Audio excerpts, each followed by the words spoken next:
नमस्कार। सवाल तो बनता में आप सभी दर्शकों का स्वागत है। मैं हूं आपके साथ अतुल प्रताप सिंह। यूपी में छठवें चरण की 57 और सातवें चरण की 54 सीटों के साथ ही प्रदेश में बची हुई 111 विधानसभा सीटों पर चुनाव प्रदेश के नए सिकंदर का भाग्य लिखने वाला होगा।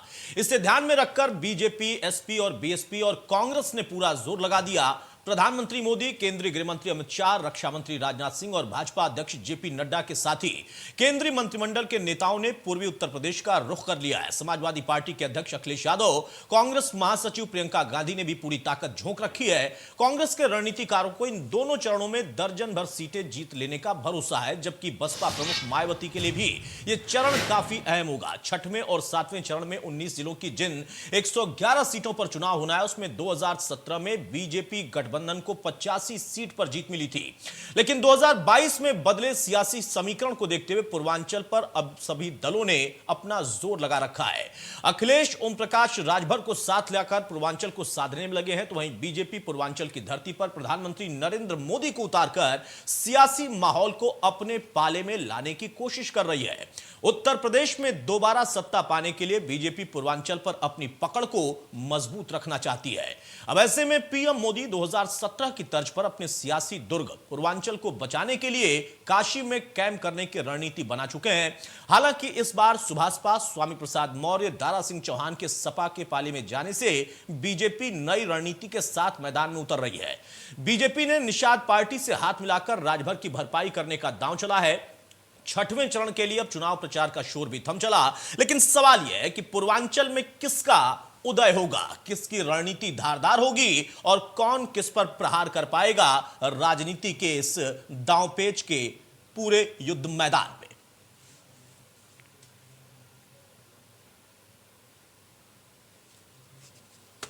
चले, हमारे साथ कुछ खास मेहमान जुड़ चुके हैं, उनसे मैं आपको तारुफ कराता हूं। चर्चा में आगे बढ़ते हैं। हमारे साथ आलोक वर्मा है, बीजेपी प्रवक्ता, बहुत स्वागत है आलोक आपका।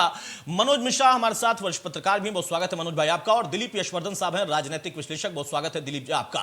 सबसे पहले दिलीप यशवर्धन, मैं आपसे शुरुआत कर रहा हूं। जो बची हुई सीटें हैं छठवें और सातवें चरण की, खासतौर से छठवें चरण को अगर हम देखें तो क्या लगता है कि किस तरीके का इस बार राजनीतिक परिवर्तन दिखाई देगा जो कि वोट में भी तब्दील हो पाएगा? क्योंकि पिछली बार एक तरीके से हम कहें कि क्लीन स्वीप ही कर दिया बीजेपी ने, लेकिन इस बार जो उनके थे वो कहीं और चले गए, जो उनके नहीं थे वो उनके साथ आ गए।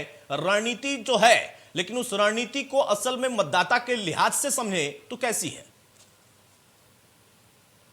वास्तव में जो छठे चरण का चुनाव है जी, ये भाजपा का चुनाव नहीं, ये मुख्यमंत्री योगी आदित्यनाथ का चुनाव। बिल्कुल। वो उनकी खुद की सीट पे चुनाव है और उन सीटों पे चुनाव है जहां कहा जाता है कि योगी जी का प्रभुत्व काम करता है। उनकी जो हिंदू युवा वाहिनी है, उनका जो हिंदुत्व है, एजेंडा है, वो सारा उन सीटों पर काम करता है। बहुत बड़ा क्षेत्र है जहां पर योगी जी का प्रभाव माना जाता है। बिल्कुल। तो वास्तव में ये भाजपा के साथ योगी जी का चुनाव है और योगी जी का अपने क्षेत्र का शहरी गोरखपुर से है, जहां पर समीकरण, अगर जातीय समीकरण को देखा जाए तो जो ठाकुरवाद की बात योगी जी के साथ जुड़ी हुई है, पंडित उनसे नाराज है, ये सब जो क्यास, राजनीतिक क्यास है, वो लगाए जाते हैं। तो वो जो क्षेत्र है जहां पे योगी जी लड़ रहे हैं वो पंडित बाहुल्य क्षेत्र है। 60 से 65 हजार की संख्या में वहां पर पंडित है। और मजे की बात ये योगी जी की किस्मत कह लीजिए या बदकिस्मती कह लीजिए कि जो समाजवादी पार्टी और कांग्रेस है, उन दोनों ने भी पंडित प्रत्याशी ही उतारा है। तो अगर पंडित के वोट एक तरफा चले गए तो कुछ भी रिजल्ट हो सकता है, योगी जी के लिए नुकसानदायक भी हो सकता है, और अगर बट गए तो इनकी किस्मत अच्छी है, इनकी सीट निकल जाने की पूरी उम्मीद है। प्लस इनका जो मठ है, मठ की भी प्रतिष्ठा दांव पे लगी है, क्योंकि बरसों से मठ चुनाव नहीं हारा है। मठ के पास वो सीट रही है, राजनीतिक विरासत मठ के पास रही है। और योगी जी पहली बार विधायकी का चुनाव लड़ने जा रहे हैं, सांसद तो कई टर्म पे रहे हैं वहां। बिल्कुल बिल्कुल। कुल मिलाकर के ये जो प्रतिष्ठा है वो योगी जी की प्रतिष्ठा लगी है, जो उनकी छवि है, उनके मठ 5 साल में जो उनकी मुख्यमंत्री की छवि है और उनकी जो हिंदुत्व की वो प्रतिष्ठा चली आ रही है, ये सारी चीजें छठे चरण के चुनाव पे दांव पे लगी हुई। बिल्कुल सही कहा आपने कि ना सिर्फ ये बीजेपी के लिए बहुत मुश्किल समय होगा, बल्कि खुद योगी आदित्यनाथ पर एक दोहरी जिम्मेदारी होगी, अपने लिए भी और अपनी पार्टी की मजबूती के लिए और सत्ता में लाने के लिए। ये तीसरी उनके सामने चुनौती भी होगी। लेकिन वहां पास कौन होगा, सवाल इस बात का, और किसकी रणनीति? अगर वहां पर वाकई पंडित बाहुल्य इलाका है और वहां बाकी अन्य दलों ने कैंडिडेट वैसे उतारे हैं, तो क्या ये उनके लिए नुकसानदायक होगा या उनके लिए वाकई ये फायदेमंद होगा, ये भी एक परीक्षा की बात होगी। आलोक वर्मा, कैसे देख रहे हैं आप, क्योंकि समाजवादी पार्टी गठबंधन तो बिल्कुल कॉन्फिडेंस नहीं बल्कि उससे भी कई कदम आगे तक जाकर यह कह रहा है कि 5वें चरण में ही काम हो गया उनका और आपका काम तमाम हो गया।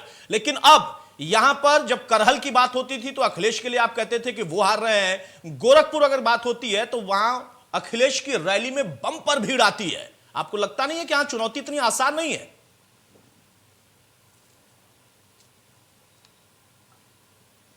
आलोक वर्मा,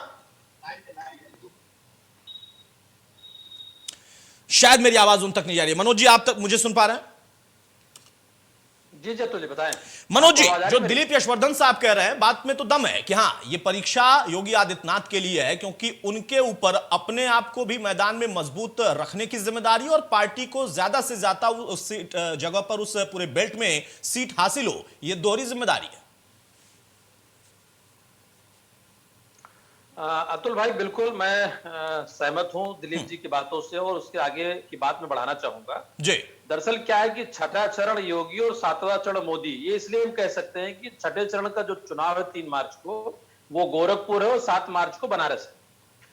बनारस की बात मैं इसलिए कहूंगा क्योंकि माननीय प्रधानमंत्री विगत कई दिनों से लगातार पूर्वांचल में रैलियां भी कर रहे हैं, लोगों से मिल भी रहे हैं, नए नए मैसेज भी छोड़ रहे हैं। और बनारस जब वो 2014 चुने थे आने के लिए, तो मकसद कहीं ना कहीं यही था कि पूर्वांचल हमारे आने से मजबूत होगा, आसपास के जिले मजबूत होंगे। लेकिन ये जरूर कह सकते हैं कि अतुल भाई, कारण क्या है जी? इस बार मतदाता चाहे वो पक्ष का हो चाहे विपक्ष को हो, किसके साथ जा रहा है किसके साथ नहीं जा रहा, आप कार्यकर्ताओं को छोड़ दीजिए, क्योंकि कार्यकर्ताओं को अपना की निष्ठा होती है, उनका पार्टी के प्रति पर जिम्मेदारी होती है, वही बात करते हैं। लेकिन जैसे ही आप अगर वोटर की तरफ बढ़ेंगे तो वो बहुत खामोश है, खामोश भी। और ये खामोशी पता नहीं क्यों 5 चरण के चुनाव संपन्न होने के बाद, अभी आपके चैनल पे होने से पहले हम लोग यही जिक्र कर रहे थे कि 10 तारीख के परिणाम बड़े अप्रत्याशित होंगे, बहुत कुछ चौंकाने वाले होंगे। लेकिन जहां तक बात जातिगत समीकरण की है, जहां तक बात ब्राह्मणों की नाराजगी की है, जहां तक बात योगी के मठ या उनके जिले या हिंदू वाहिनी या भारतीय जनता पार्टी या योगी जी के अस्तित्व की या योगी जी के कार्य की परीक्षा की बात है, तो परीक्षा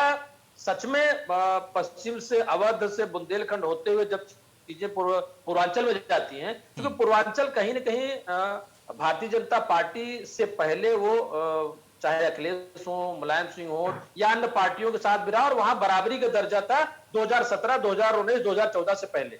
लेकिन अगर उस बराबरी पे वापसी होती है तो भाजपा को नुकसान होगा। वापसी नहीं होती है, परंपरागत वोट नाराजगियां, अतुल भाई मैं नाराजगी लोगों की दूर होते देख रहा हूं। बलिया की रैली में, प्रयागराज की रैली में या बनारस में लगभग 20-21 हजार बूथ के कार्यकर्ताओं से मोदी जी की बैठक होना, उसके बाद जो मैसेज जा रहा है, तो लोगों में या ये कार्यकर्ताओं में विश्वास जरूर है, लेकिन ये विश्वास अब अडिग नहीं कर पा रहा। कारण क्या है कि अगर बदलाव आना होता, सोच बदलनी होती, तो वो दिख नहीं रही। 2 दिन अब आज, मतलब आप समझिए, आज हम 1 मार्च को बहस कर रहे हैं आपके चैनल पे, 3 तारीख को वोटिंग हो रही है। और जिन जिलों की वोटिंग है, उन जिलों की वोटिंग में चाहे पक्ष हो चाहे विपक्ष हो, बहुत मुखर कार्यकर्ता नहीं है, ना कोई ऐसी बहुत क्रांति दिख रही है कि साहब हम इनके साथ है, इनके साथ। तो अतुल भाई फिर कहना चाहूंगा जी जी, 10 जिले 57 सीटें, 10 जिले 57 सीटें आपकी छठे चरण में है, 7वें चरण में 9 जिले और 54 सीटें हैं। भारतीय जनता पार्टी चूंकि पीक पे रही है, तो और समीकरण भी राबिया से लेकर के निषाद पार्टी से लेकर के, या ये कहिए कि चाहे आरपीएन सिंह भाजपा में आ गए हैं, साथ मौर्य चले गए हैं समाजवादी पार्टी में, 3 क्षेत्रीय नेताओं का जाति समीकरण का बहुत परीक्षा, या ये कहिए असली इम्तिहान इन 2 चरणों में है दोनों पार्टियों के लिए। दावे कोई कुछ भी करता रहे, लेकिन सरकार का बनना और सरकार का जाना, मुझे लगता है 2 चरण डिसाइड करेंगे। बिल्कुल सही कहा आपने कि सरकार का बनना, सरकार का जाना, या सरकार में कौन आएगा, ये सब कुछ ये 2 चरण। और 2 चरणों में सबसे अहम बात जो दिलीप यशवर्धन ने भी कहा और मनोज भाई आप भी कह रहे हैं कि एक तरफ इस चरण में, 6वें चरण में योगी जी, और फिर आखिरी चरण में वाराणसी और उसके आसपास के तमाम बेल्ट यानी प्रधानमंत्री मोदी पर यह जिम्मेदारी होगी। वैसे हर एक जगह के चुनाव में उन पर जिम्मेदारी पहले से भी है। हमारे साथ आरपी राजन भी, प्रवक्ता समाजवादी पार्टी के, जुड़ जाएंगे, लेकिन उसके पहले आलोक वर्मा, मेरी आवाज आप तक जा रही है? जी, आवाज आ रही है आपकी? आलोक भाई, क्या लगता है ये खामोशी क्या कह रही है? जो खामोशी पकड़ पा रहे हैं यहाँ पर मनोज मिश्रा, वो कह रहे हैं कि कार्यकर्ता को अगर हम छोड़ दे, वो चाहे आपकी पार्टी के कार्यकर्ताओं, किसी और दल के कार्यकर्ताओं, उनकी मुखरता तो दिखती है, लेकिन वोटर बहुत साइलेंटली अपना काम कर रहा है। इस खामोशी को आप कैसे देख रहे हैं? और इस 6वें चरण में परीक्षा बहुत कड़ी है। नहीं, मुझे लगता है कि अगर आपने शांति देखी है तो आपको शोर भी देखना चाहिए। जिस तरीके से योगी जी की रैली में, जिस तरीके से मोदी जी की रैली में शोर आपको दिखाई पड़ रहा है, हाँ। भीड़ आपको दिखाई पड़ रही है। गोरखपुर में योगी जी की सड़क पर जब वो गुजरे तो जिस तरीके का जोश था, जिस तरीके की तस्वीरें थे, वो तो आपने भी देखी होंगी। तो मुझे लगता है कि पूर्वांचल भारतीय जनता पार्टी का गढ़ रहा है और शानदार फतेह हम पूर्वांचल में भी हासिल करने जा रहे हैं। पिछले जितने दौर के चुनाव हुए, हमारी शानदार फतेह होनी जा रही है। 10 मार्च को नतीजा निकल के आएगा और वो इसलिए हो रहा है क्योंकि हमने लगातार 5 सालों में उत्तर प्रदेश को बदला है, उत्तर प्रदेश की तस्वीर बदली है और 2014 से लगातार हिंदुस्तान की तस्वीर बदली है। जनता लगातार देख रही है। आप इतिहास उठा करके देख लीजिए ना, आप उत्तर प्रदेश को देख लीजिए। उत्तर प्रदेश में कैसे ही समीकरण बैठाए गए हैं। आपको याद होगा कि 2017 में समाजवादी पार्टी कांग्रेस के साथ आई, तब भी तस्वीर जुदा थी। ठीक है। 2019 में समाजवादी पार्टी बसपा के साथ आई, तब भी तस्वीर जुदा थी। कोई किसी के साथ भी आ जाए, कोई किसी के साथ भी किसी भी तरीके का समीकरण बना ले, लेकिन भारतीय जनता पार्टी बुलंद जीत हासिल कर रही है। लगातार छोटी मोटी जीत नहीं हासिल कर रही है। 2014 की जीत देख लीजिए, 2017 की जीत देख लीजिए। 403 सीटों में से समाजवादी पार्टी और कांग्रेस के गठबंधन को कुल मिलाकर 54 सीटें मिली थी। बसपा जब समाजवादी पार्टी के साथ 2019 में आई थी तो केवल 15 सीटें मिली थी। अभी हाल में पंचायत चुनाव हुआ था, हमारी शानदार फतेह, शानदार जीत हासिल हुई थी। तो मुझे लगता है कि जिस तरीके से योगी जी और मोदी जी के समय में काम हुआ है, इस तरीके से हमने उत्तर प्रदेश लेकिन आलोक भाई, अगर आपके इन बातों को मैं मान भी लूं, तो मेरा सवाल यह है कि वो खामोशी अगर आप नहीं देख रहे हैं, आप कह रहे हैं वो शोर और भीड़ भी देखिए, तो वो शोर और भीड़ तो अखिलेश की रैली में भी दिखी और बड़ी रैली अभी वो 3 तारीख को फिर करने जा रहे हैं। ममता बनर्जी तक वहां आ रही है, भीड़ तो वहां पर भी है, शोर तो वहां पर भी है। मैं तो ये कह रहा हूं कि 2017 में भी तो इसी तरीके की खामोशी थी। उस समय कहां आपने शोर सुन लिया था? 2019 में भी इसी तरीके की खामोशी थी। समाजवादी पार्टी और बसपा के लोग कह रहे थे कि हम जीत रहे हैं, नतीजा आया तो लोग सन्न रह गए, ईवीएम पे आरोप लगाने लगे। 15 सीटें कुल मिला के 80 सीटों में मिली। तो मुझे लगता है कि वोटर बहुत समझदार है, 21वीं सदी का वोटर है। वो जानता है कि उसे कहां वोट देना है, किसको जिताना है, किसके साथ रहना है। आरपी राजन, आलोक वर्मा साहब को आप जवाब दीजिए। आप कुछ कहना भी चाह रहे हैं। सवाल यह है कि आपकी भीड़ को यह कह रहे हैं कि भीड़ तो हर बार आप ले आए, वोट कहां पर आ पाया, और इस बार अगर आप वोट का उम्मीद कर रहे हैं तो इनका ज्यादा दबदबा दिख रहा है क्योंकि इन्होंने काम किया है, अपने काम के आधार पर उम्मीद कर रहे हैं। देखिए आदरणीय आयुष जी, अतुल आलोक सॉरी माफ दिएगा क्योंकि मैं जानकारी नहीं भाई, अतुल भाई आवाज से तो मैं कंफ्यूज। हाँ, बोलिए जी। आलोक भाई जो कह रहे हैं ना, आदरणीय आलोक जी ने भी कहा पंचायत चुनाव बहुत बड़ी सीटें हमारे पास आई, किस तरह से सीटें आई, वो पूरे विश्व ने देखा कि पंचायत चुनाव में उत्तर प्रदेश को, देश को शर्मसार करने का काम लखीमपुर में माताओं बहनों जो है चीर हरण करके जो है पस्त करने का काम किया, भारत को पूरे विश्व में शर्मसार करने का काम किया। इस तरह से इनकी सीटें आई।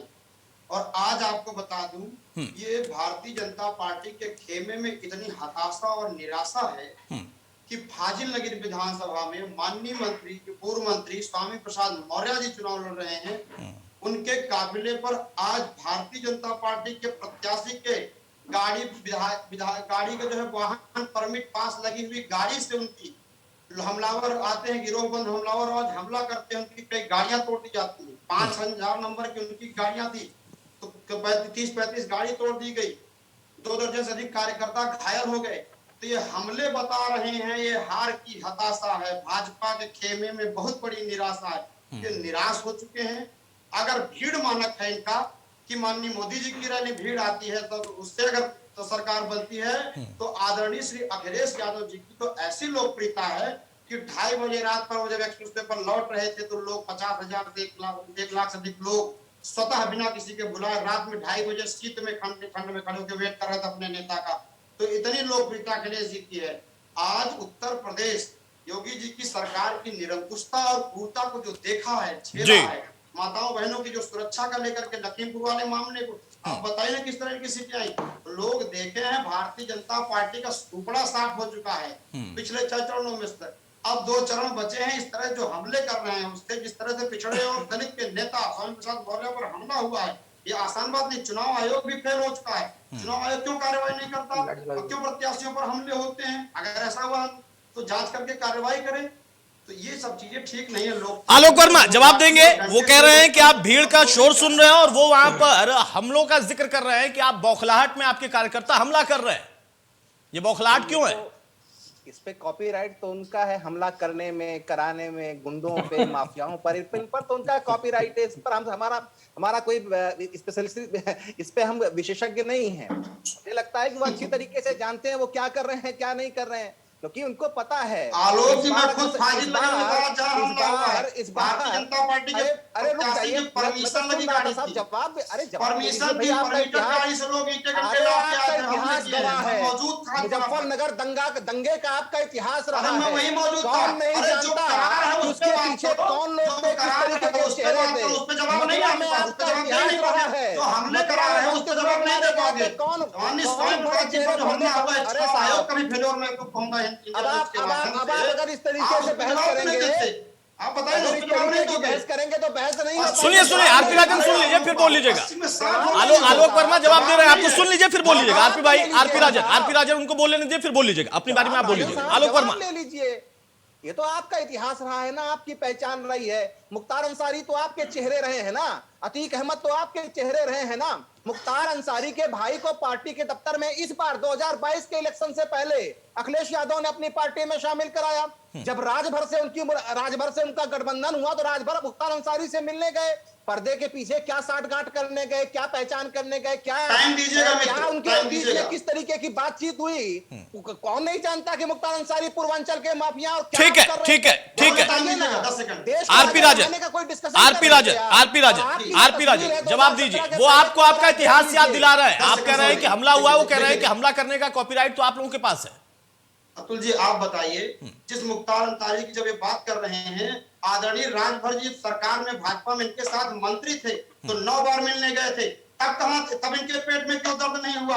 तब तो किसी ने नहीं बताया। वो रिकॉर्डेड है, 9 बार जेल में मिलने उनके गए थे। ये लोग झूठ फैलाने का काम करते हैं। ये लोग बताते हैं कि जो हमारा कॉपीराइट है। आप बताइए, आज इनके प्रत्याशी की गाड़ी, परमिटेड गाड़ी से इनके लफंगे आए, उतर करके लाठी और डंडे और पत्थर फेंकने का काम किया, और इस पुलिस की स्क्वाड गाड़ी पर भी हमला हुआ। ये लोग जवाब देने की स्थिति में तो है नहीं, जवाब नहीं दे पाएंगे, जवाब नहीं इनके पास। ये आपको ले जाएंगे, पश्चिम में चुनाव हो चुका, वहां ले जाएंगे। अरे आज जहां चुनाव हो रहा है, आपकी बौखलाहट साफ जाहिर है। आप लोग बड़ा साफ हो गया। दहाई के लिए संघर्ष करोगे, 2 सीटें मिलना मुश्किल हो जाएगा। ठीक है, ठीक है, ठीक है। दिलीप यशवर्धन ये दावा तो सही कर रहे हैं, और 10 तारीख तक मुझे लगता है कि सुबह 11-12 बजे तक ये दावा इनका चलेगा। लेकिन उसके बाद शायद मशीन की खराबी भी आएगी, या कहेंगे कि नहीं जनता ने ये कहा, कुछ भी हो सकता है बीजेपी के लिए हो, या हो सकता है समाजवादी पार्टी के लिए हो। लेकिन मौजूदा दौर में जो आपने सबसे बड़ी बात कही थी कि मुख्यमंत्री के लिए खुद चुनौती है। क्या भीड़ को पैमाना हम माने? अगर भीड़ पैमाना है तो वो तो दोनों तरफ दिख रही है। दोनों ही नेताओं के लिए उनके समर्थकों का इकट्ठा होना, जनता का इकट्ठा होना, वो दिखाई दे रहा है। लेकिन यहां पर कौन से फैक्टर होंगे? कई ऐसे फैक्टर थे ग्रामीण अंचल में, खासतौर से जो मुद्दा चला कि वो पशुओं की वजह से बड़ी नाराजगी है, उसके साथ साथ कोरोना काल में इस बेल्ट में सेकेंड वेव में अगर कुछ दिखाई दिया, ये फैक्टर क्या है जमीन पर? क्योंकि बहुत सारे ऐसे लोगों को भी हम सुन रहे हैं जो कि कहते हैं कि नहीं, हम अपना वोट जो है वो अपने हिसाब से कास्ट करेंगे। ये अपना हिसाब क्या है? अतुल जी, पहली बात जो भीड़ की हो रही है, अभी आलोक जी 14 का और 19 का रेफरेंस दे रहे थे, तो 14 और 19 के रेफरेंस को मैं इस इलेक्शन से बिल्कुल नहीं जोड़ता हूं। केंद्र के चुनाव दूसरे होते हैं और प्रदेश के चुनाव दूसरे होते हैं। 17 का रेफरेंस देते तो अलग बात है, लेकिन 17 में जो आपकी जीत आई थी, इसके 2 कारण थे। पहला तो 14 में जो मोदी जी की लहर चली थी, दूसरा जनता बदलाव चाह रहे, क्योंकि उसके पहले आप उत्तर प्रदेश में नहीं थे। दूसरी बात जो भीड़ की हो रही है, तो मैं ये आलोक जी से भी कहूंगा और राजन साहब से भी कहूंगा कि राजन साहब, आपकी रैलियों में पिछली बार भी भीड़ थी, 17 में भी भीड़ थी, और आलोक जी अभी बंगाल के चुनाव हुए थे, वहां भी भाजपा के रैलियों में बहुत भीड़ थी, लेकिन वो वोट में कन्वर्ट नहीं हुई। तो भीड़ के भरोसे मत रहिए, दावत खाने वाले हर जगह पहुंच जाते हैं। भीड़ रैलियों में कैसे आती है ये मुझसे बेहतर आप जानते हैं, कि आप राजनीतिक पार्टी से ज्यादा जुड़े हुए दोनों लोग हैं। तो भीड़ का कोई भरोसा नहीं है, भीड़ वोट में कन्वर्ट हो जाए तब मानिए। और 10 तारीख तक ये दावे चलते रहेंगे अतुल जी, और 10 तारीख के 12-1 बजे के बाद दावों के भाषा में बदलाव हो जाएगा। ईवीएम की खराबी ये दंगा, वो दंगा, ये बेईमानी, वो बेईमानी, इन सब पे बातें शुरू हो जाएंगी। और जो पूर्वांचल में आपने 2 फैक्टर कहे कि एक तो जानवरों की परेशानियां हैं, तो इस बात पर डिबेट 2-3 बार मैं बैठ चुका हूं और मेरा ये दावा है, मतलब मेरा दावा नहीं, मेरा ये परसेप्शन है कि जो खुला पशुओं की जो इशू है, इससे इलेक्शन पे बहुत फर्क नहीं पड़े। यहाँ जिस देश में आदमी की कंडीशन पशु जैसी हो, वो कंडीशन इलेक्शन रिजल्ट पे फर्क नहीं डाल पाती, तो पशुओं की कंडीशन पे फर्क डालेगी। मैं पर्सनली इस बात से बहुत इत्तेफाक नहीं रखता हूँ। और रही बात जो कोरोना काल, जो सेकंड वेव आई थी, उस कोरोना काल में सबका नुकसान हुआ था, मानवीय नुकसान बहुत ज्यादा हुए थे, और मुझे लगता है कि कोई ऐसा घर नहीं बचा होगा जिसके जानने में परिवार में किसी की मृत्यु ना हुई हो। बिल्कुल बिल्कुल। यहाँ जो हमारी मेमोरी है वो शॉर्ट टर्म है, हम बहुत जल्दी चीजों को भूल जाते हैं। और भारत का इतिहास रहा है, उत्तर प्रदेश का खासकर रहा है, कि यहाँ जो इलेक्शन एंड आते आते आता है, वो कहीं ना कहीं जातिगत चीजों पर टिक जाता है। अब जाति, पहले जातियां चला करती थी, अब जाति के साथ साथ धर्म चलने लगा। बिल्कुल बिल्कुल। तो उत्तर प्रदेश में ये दोनों बहुत महत्वपूर्ण है। तो अब जो वोटर ये कह रहा है कि हम अपनी समझ से वोट देंगे, तो अगर वो विकास के मुद्दों पर जाएगा, जो एक्चुअल समझ होनी चाहिए वोटर की, अगर उस मुद्दे पे जाएगा, तब तो बड़ा खतरनाक है, तब तो दोनों में से किसी की सरकार नहीं बनने वाली।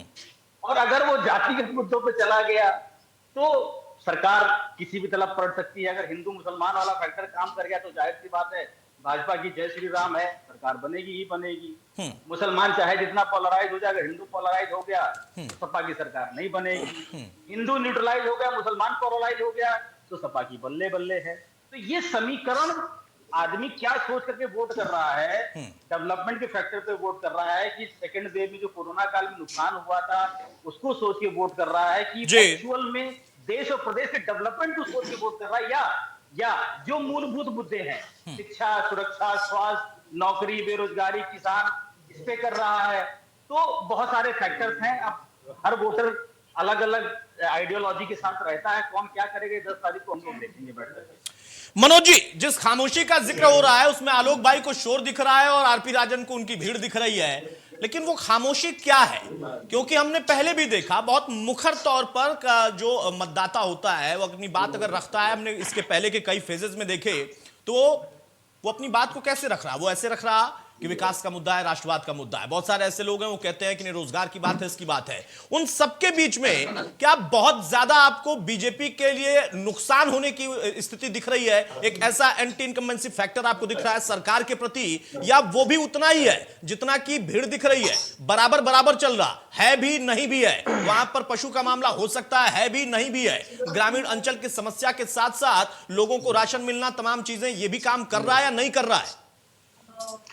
अतुल जी, मुझे लगता है कि 2004 या 2009 के बाद मनरेगा योजना से लेकर के इस कोरोना काल में लोगों को मुफ्त राशन और मुफ्त योजनाएं, मुफ्त बिजली, मुफ्त किसान भी, बहुत सारी चीजें रही हैं जो समय समय पर अन्य राज्यों में, यूपी में भी काम करती रही। लेकिन की बात मैं आपसे इसलिए कर रहा हूँ कि अंततः कहीं न कहीं जैसे मतदाता खामोश रहता है, लेकिन वो मतदाता जो करने जाता है, वो मतदाता कभी कहता क्या कि जात को वोट डालने जा रहे हैं, वो ज्ञान की बातें करने लगेगा। आप उससे अगर पूछिए, चाहे वो हम पूछे, चाहे कोई और पूछे, तो बातें करेगा विकास की और इसको। लेकिन सच बात क्या है कि जातीय समीकरण पे टिकट का वितरण और उसके बाद अंततः कहीं की जाति समीकरण पर वोटों का पड़ना जी।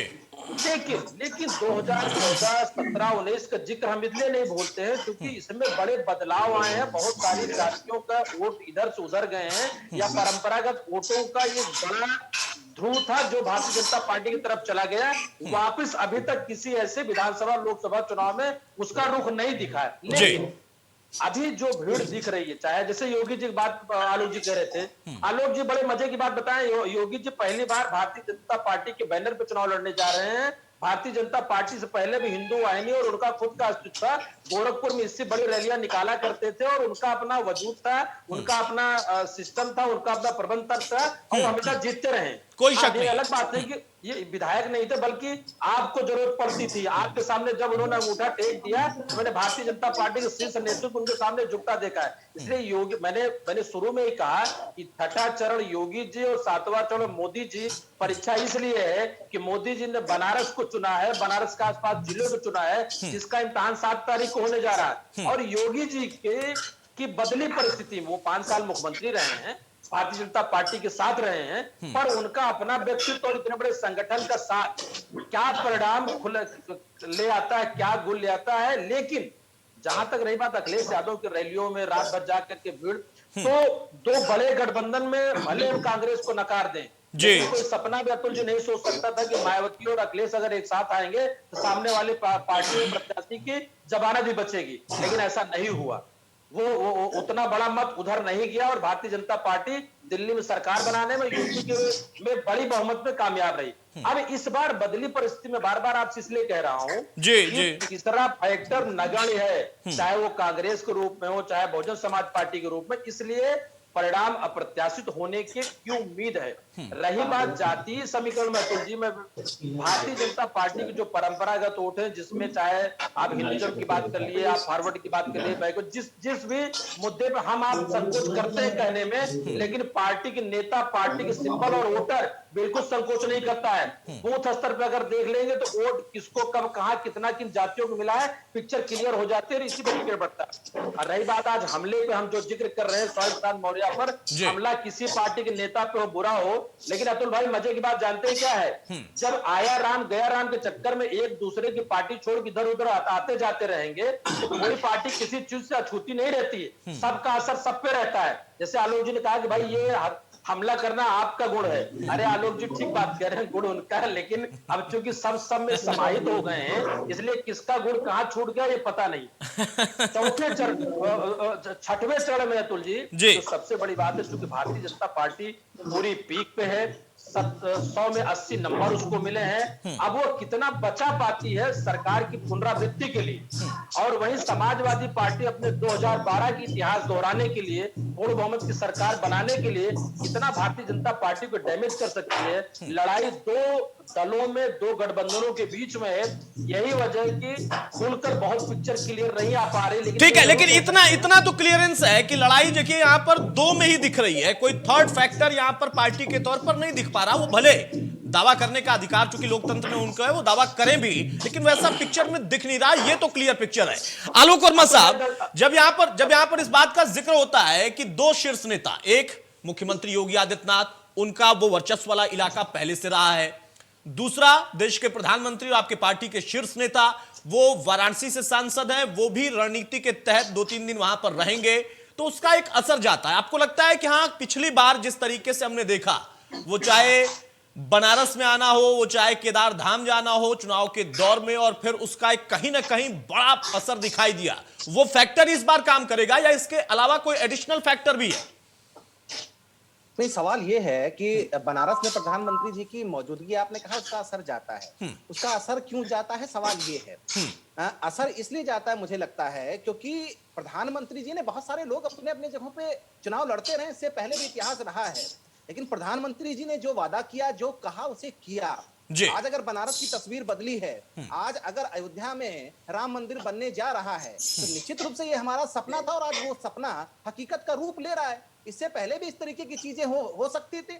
मुझे लगता है कि अयोध्या में राम मंदिर ही बनना चाहिए था। इससे पहले भी बनारस में, बनारस के जो हालात हैं, वहां की सड़कें वहां बेहतर हो सकती थी, इंफ्रास्ट्रक्चर वहां बेहतर हो सकता था, मंदिर की स्थिति और बेहतर हो सकती थी, लेकिन किसी ने नहीं किया, मोदी जी ने किया। तो मुझे लगता है कि उसका असर पूरे उत्तर प्रदेश में पड़ेगा। पूरा हिंदुस्तान उसको देख रहा है कि किस तरीके से गंभीरता के साथ जो वादा भारतीय जनता पार्टी करती रही है, उसे पूरा कर पाती है कि नहीं कर पाती। और इस पे अगर आप हमको नंबर देना चाहेंगे तो मुझे लगता है 100 में 100 नंबर हमको मिलेगा। तो मुझे लग रहा है कि नहीं आलोक भाई, नंबर देने का काम दिलीप भाई, मनोज भाई का और मेरा नहीं है, नंबर देने का काम जनता का है। वो 100 दे दे, आपको 300 दे दे, मैं कह रहा हूँ। 10 मार्च के बाद मुझे लगता है 2014 के बाद से लगातार जनता हमको नंबर दे भी रही है। आप 10 मार्च को देखिएगा, एक बार फिर से उत्तर प्रदेश का जब नतीजा निकल के आएगा तो भारतीय जनता पार्टी के साथ यहाँ के मतदाता खड़े रहेंगे। खड़े इसलिए रहेंगे क्योंकि हमने तस्वीर बदली है। इससे पहले की तस्वीर किस तरीके की होती थी 2017 से पहले? 2017 से पहले राजनीतिक दल माफियाओं की शरण में जाते थे। आपको अच्छी तरीके से याद होगा किस तरीके से मुख्तार अंसारी एक इलाके में रहता था, अतीक अहमद किसी दूसरे इलाके में रहता था, चाचा किसी तीसरे इलाके पे करप्शन की सियासत किया करते थे। मथुरा के पीछे क्या था? मथुरा कांड में जो जवाहर बाग कांड हुआ जिसमें 29 लोग मारे गए, उसके पीछे क्या दो लोगों के, दो बड़े नेताओं का नाम नहीं आया जो समाजवादी पार्टी से जुड़े थे? मुजफ्फरनगर कांड में क्या एक बड़े नेता का नाम नहीं आया जो समाजवादी पार्टी से जुड़े थे? और ये सारे लोग वो थे जो 4.5 मुख्यमंत्री, आप जब कहा करते थे 2012 से 17 के बीच में अखिलेश यादव जी की सरकार को कि 4.5 मुख्यमंत्री उत्तर प्रदेश की सरकार को चला रहे हैं। तो मुझे लगता है बड़े बड़े लोग, ये पहली बार इस तरीके की सरकार चलती रही है, माफियाओं की सरकार चलती रही, माफियाओं का इतना बड़ा हस्त रहता है, इसमें करप्शन और क्राइम करने वालों का इतना वर्चस्व रहा करता था। गायत्री प्रजापति, आपको अच्छी तरीके से याद होगा कि मंत्री सदन में बैठ करके करप्शन किया करते थे, क्राइम किया करते थे, व्यभिचार किया करते थे। तो इसे क्या उत्तर प्रदेश भूल गया है क्या? मुझे लगता है कि उत्तर प्रदेश अपनी बदली तस्वीर देखना चाहता है, कारोबार आगे की तरफ बढ़े। आज ईज ऑफ डूइंग बिजनेस में हम दूसरे नंबर पर हैं, आज दूसरे नंबर पर हैं। 2017 में हम 14वें नंबर पर। आलोक भाई, आपने ईज ऑफ डूइंग बिजनेस का जैसे जिक्र किया ना, दिलीप जयवर्धन की गर्दन तुरंत हिली है, उनके चेहरे पर मुस्कुराहट आई। वो फिर आपसे सवाल पूछेंगे कि उसका पैमाना क्या है। बहरहाल देखिए, मैं बड़ा साफगोई से इस बात को कहता हूं कि व्यक्तिगत तौर पर जो उस बेल्ट के लोग हैं ना, ईज ऑफ डूइंग बिजनेस पर तो कम से कम वो मतदान करने नहीं जाते, वो चाहे आपके लिए हो या उनके लिए हो। ये फैक्टर तो बड़ा क्लियर है। मनोज जी अतुल जी, तो 10 सेकंड बोलिए मनोज भाई, बोलिए, उसके बाद आ रहा हूं, आरपी राजन आ रहा हूं उसके बाद आपके पास में। नहीं सुनिए, मैं बताऊं, दो नेता बड़े बेबाकी से इस बात का जवाब दिए, मैं आज शेयर कर रहा हूं। जब 2004 में एनडीए की सरकार नहीं रही तो अटल बिहारी वाजपेयी ने कहा था कि देश विकास और काम पे वोट देता तो शायद ये हाल नहीं होता। वहीं दूसरी तरफ लालू यादव ने एक बात कही थी कि भाई, अंतिम सवाल हुआ कि भाई आप तो कल तक जीत रहे थे, तो क्या करते? कार्यकर्ताओं का मोरल बढ़ाना था, इसलिए बोल रहे थे। क्या कहते हैं, हम हार रहे हैं। तो जी आरपी राजन बताइए भाई, आलोक वर्मा का कहना है कि वो अपने काम के आधार पर, उनके नेता के कर्तव्य के आधार पर, जो जनता के प्रति उन्होंने निभाया, उस आधार पर अपनी जीत देख रहे हैं, इसलिए उनको 100 में 100 नंबर दिख रहा है।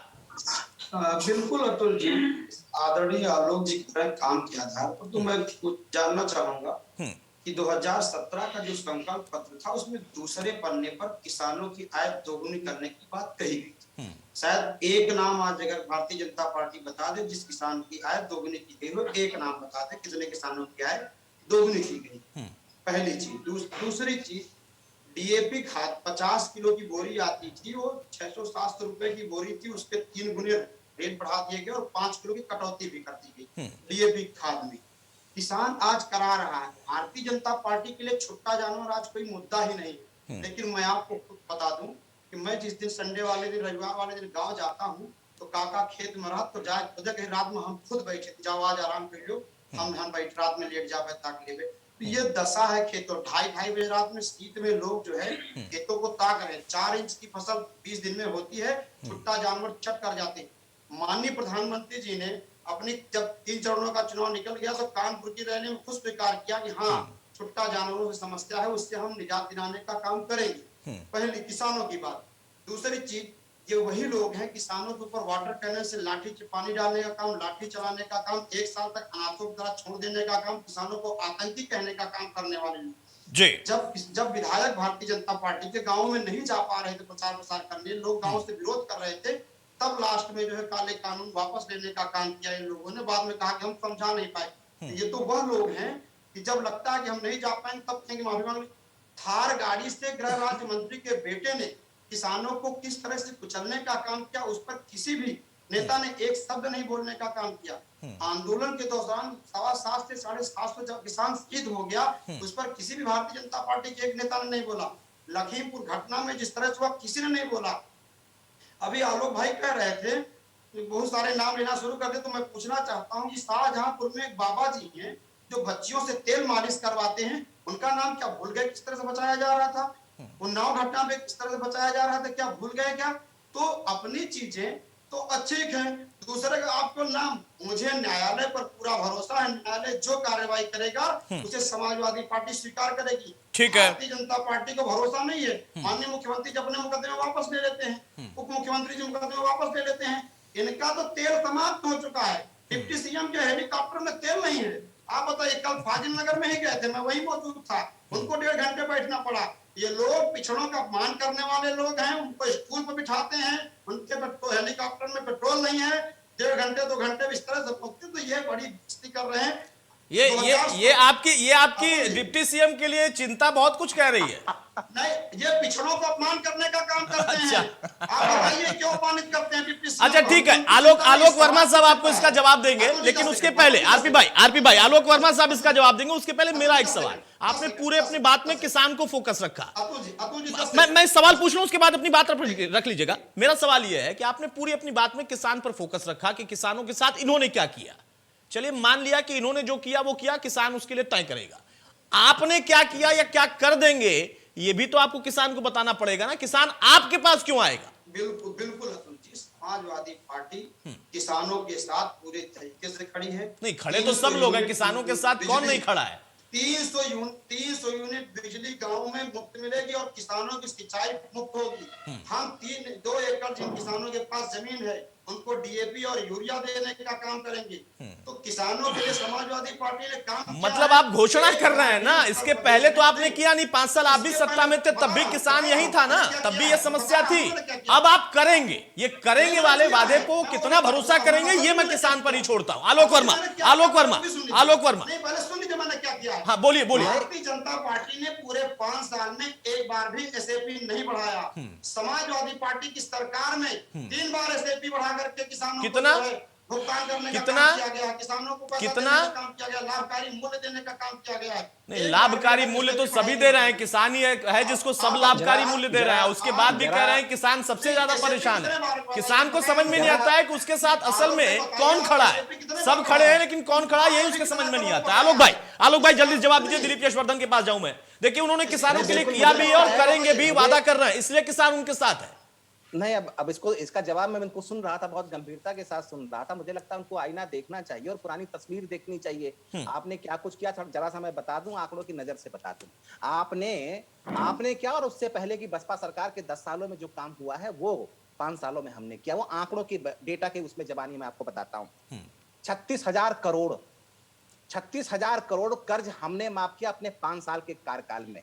समाजवादी पार्टी के साथियों ने भी किसानों की चिंता की थी, इसमें कहीं कोई शक नहीं है। आपने 1,670 करोड़ माफ किया था और बसपा के शासनकाल में 3,000 करोड़ का माफ हुआ था, कर्ज माफ हुआ था।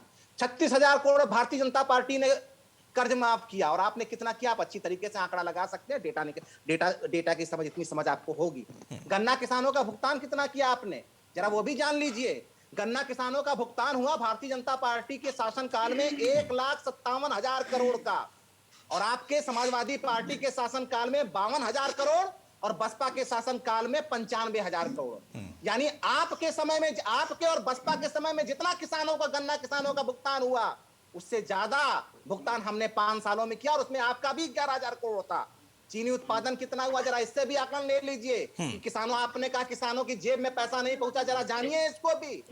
बीजेपी के समय में 5 सालों में 117 लाख मीट्रिक टन चीनी का उत्पादन हुआ उत्तर प्रदेश में, और समाजवादी पार्टी और बसपा के समय में 64 lakh metric ton. 64 lakh metric ton ऐसे तो हो नहीं गया होगा, किसानों की जेबों में पैसा गया होगा मेरे ख्याल से। 10 सालों में जो काम हुआ है वो काम पिछले 5 सालों में हुआ है हुजूर। और आपके समय में बसपा के शासनकाल में 32 चीनी मिलें बेच दी गई थी। हमारे समय में 20 चीनी मिलों को आधुनिक बनाया गया और 3 नई चीनी मिलें खोली गई।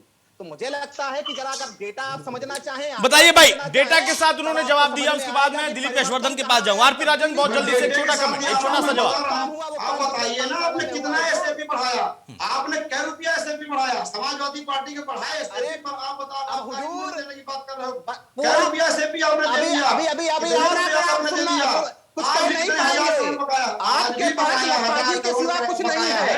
आपके समय आज भी बकाया है। जातपाती अरे के सिवा लाठी कुछ चलाने नहीं हुआ। वाली पार्टी इसलिए किसानों पे आप 7.5 विकास की किसान बात शहीद हो नहीं गया, एक तक करते, नहीं निकलेगा। किसानों की बेहतरी की किसानों बात को नहीं थार गाड़ी करते, कराया, एक तक नहीं नौजवानों को निकलेगा। रोजगार की नहीं बात बोल नहीं पाओगे। करते, किसानों की कारोबार हत्या की कैसे सरकार आगे है, बढ़े, आपने उत्तर किसानों की प्रदेश हत्या कैसे की है, आगे बढ़े, राज्य इस पर मंत्री के चिंता बेटे नहीं ने हत्या की है। करते। किसानों बोलिए की उस पर थोड़ी जवाब बात दीजिए। करते हैं, किसानों के ऊपर कारोबारियों की वाटर कहने थोड़ी से बात पानी करते डालने हैं, होगा। माफियाओं को आंकड़े बढ़ावा बताइए, देने का आपका बताइए मकसद है। आपकी अरे एक किसान का नाम बताइए, अगर अरे आप खुद जो जितने अब करोड़ इसमें दिया आपने, अब इस एक पे किसान का नाम बताइए ना बताइए साहब, जिसकी 10 आप साल में दोगुनी आपने बताइए। जो काम एक किया, किसान की आय बताइए 10 ना, सालों में जो काम एक किया, किसान की आय बताइए। नहीं किसानों बता की पाओगे बेहतरी के क्योंकि लिए 10 छलावा सालों किया में है जो अपने काम किसानों के किया, साथ, चीनी नौजवानों के उत्पादन साथ, चाहे हो, बेरोजगारों के चाहे साथ। धान की खरीद बेरोजगारों हो, को पुलिसिया चाहे आतंक, चीनी, बंदूक की नोक आपने पे क्या हाथ किया में किसानों घुसते के हुए साथ, जरा ये तोड़ने का बताइए। काम किया है।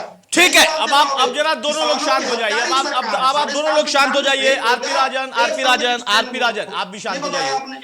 बहुत जल्दी से दिलीप भाई, दिलीप यशवर्धन, सवाल इस बात का है कि किसी ने कर्ज माफ किया थोड़ा, किसी ने बहुत ज्यादा कर दिया, ऐसा दावा है। सवाल इस बात का है कि कोई कहता है कि इन्होंने किसानों पर लाठी चलाई, गोली चलाई, तमाम तरह की चीजें की। किसान तो दोनों को ही देख रहा है और लगातार देखता चला आया है। लेकिन क्या वाकई ये सारे फैक्टर इस पूरे बेल्ट में, जिसका हमने पहले भी जिक्र किया था कि इस चुनाव के आखिरी समय में आते आते गौड़ हो जाते हैं, किनारे चले जाते हैं और बात फिर वहीं चलती है लाइन वाइज, जातिगत और अब तो धार्मिक के आधार पर भी, और फिर वहां पर उससे जोड़कर ही कनेक्शन निकालकर परिणाम दिया जाता है। अतुल जी, पहले बात आंकड़ों की चल रही थी। तारीफ है भारतीय जनता पार्टी की, जो अभी आलोक जी ने डेटा दिया, इतना सारा कर्जा माफ किया, इतना किसानों को बांटा, इतना भुगतान किया, बहुत सारा है। मतलब ये तारीफ की बात है भारतीय जनता पार्टी की, उन्होंने बहुत भर भर के दिया। ये तो पॉजिटिव साइड है जो उजेले में दिख रहा है। अब इसका जो अंधेरे का पक्ष है वो आलोक जी ने नहीं दिखाया, वो मैं दिखा देता हूँ। 2012 में, ये सरकारी आंकड़े हैं, ये भी जो मैं दे रहा हूँ वो भी सरकारी आंकड़े हैं।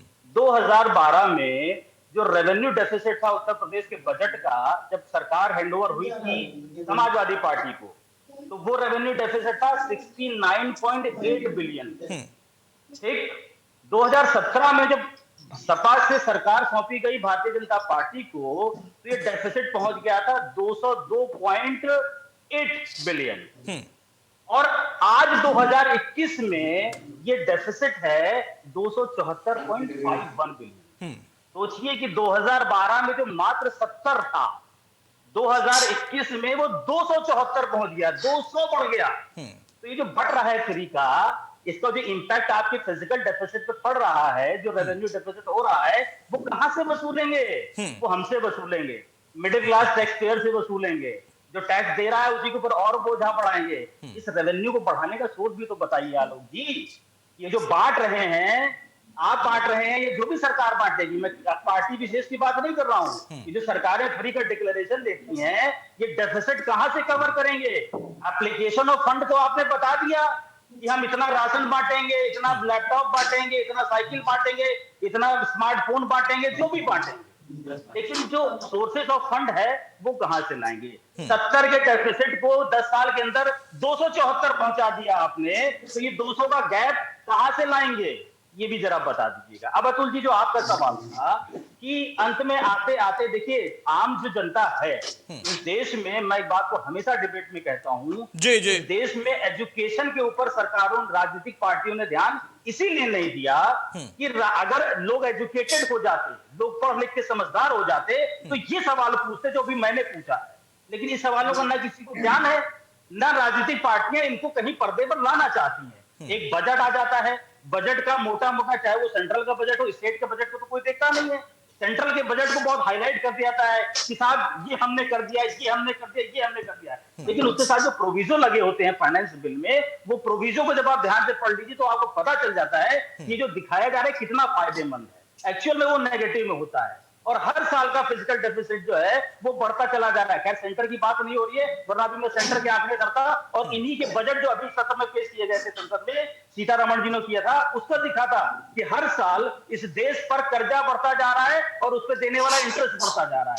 ये रेवेन्यू डेफिसिट कहां से आएगा आलोक जी? जरा इस पर भी ज्ञान वर्धन करिए मेरा। इस देश की जनता अगर पढ़ाई लिखाई कर लेती, ये सरकारें अगर पढ़ाई पे ध्यान देती, तो जनता फिर इन बातों पर वोट। लेकिन दिलीप जी देखिए, इसमें तो फिर वही बात हो गई ना कि अभी आप जहां कह रहे हैं कि आलोक वर्मा ने बताया, तो उसका आप दूसरा पक्ष है, स्याह पक्ष है, वो आपने दिखाया। यार आरपी राजन तो बैठकर दावा कर रहे हैं कि मैं आऊंगा सब फ्री कर दूंगा, ये कर दूंगा, वो कर दूंगा। तो हर पार्टी यही कर रही है, हर पार्टी यही कर रही है। और एक ऐसे नेता जो अपने आप को आईटीएंस कहते हैं, उनकी तो दुकान ही चल रही है फ्री पर दिल्ली में, और वही वो लेकर आए थे पंजाब में भी, वही लेकर आए थे वो बाकायदा यूपी में भी और उत्तराखंड में भी। वो कहते हैं कि कैसे चल सकता है फ्री वाला फॉर्मूला, ये मुझे पता है। यहां पर ये चलाना चाहते हैं तो जनता भी मुझे लगता है इसके लिए उतनी ही जिम्मेदार है। लेकिन दिलीप यशवर्धन साहब, आपको यह लगता है, एक सवाल और मैं आपसे ले रहा हूं, फाइनल कमेंट आपका, आपको लगता है कि यहां छठवें चरण की कुछ ऐसी सीटें हैं जहां पर कुछ गड़बड़ की आशंका है, या फिर बहुत बड़ी चुनौती कोई नहीं होगी वहां पर? देखिए, गड़बड़ की आशंका अगर इलेक्शन के मद्देनजर आप थोड़ी बड़ी बात करें तो वो हमेशा चलती रही हैं और वो चलती रहेंगी। मैं उन गड़बड़ियों पर नहीं जा रहा हूं, कहीं झगड़ा हो गया, कहीं ईवीएम खराब हुए। नहीं, मैं राजनीतिक तौर पर, मैं ईवीएम खराब उसकी बात नहीं, मैं ये कह रहा हूं गड़बड़ इन द सेंस की जिसका गढ़ है उसके लिए कुछ गड़बड़ है क्या?